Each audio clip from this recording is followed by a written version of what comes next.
And welcome back to Primetime News. And a special welcome once again to our viewers on TVJ International in the Cayman Islands and online at onespotmedia.com. Up first this evening, the Kingston and St. Andrew Municipal Corporation says it has identified breaches at the residential development by Estate Bridge Holdings Limited. But in an interesting twist, the breaches cited are different from those highlighted by the Integrity Commission in its latest report. Romarda Lyons has the details in this Primetime News follow-up.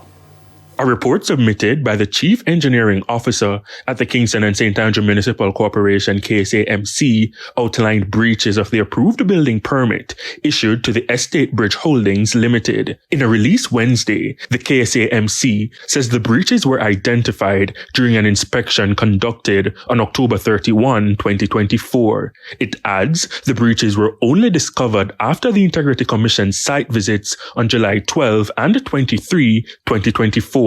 The breaches were observed in the basement, the ground floor, and the first floor. Regarding the basement, the release says it appears the floor area was slightly increased and the laundry area reconfigured to accommodate bathrooms and storage. On the ground floor, it says the dining room was extended, a bathroom was constructed, and the powder room was converted to a storage area. However, the floor area appears to remain unchanged. Now on the first floor, 2 bedrooms with supporting bathrooms, storage area, and a foyer was observed. The size of the master bedroom was increased by using the balcony space. Now the other bedroom, with its associated bathroom, was relocated and the space converted to a foyer with a storage area. It says the floor area appears unchanged. It's important to note, the release continues, that the partition walls referenced in the Integrity Commission's findings were not present during the KSAMC's inspection on October 31, 2024.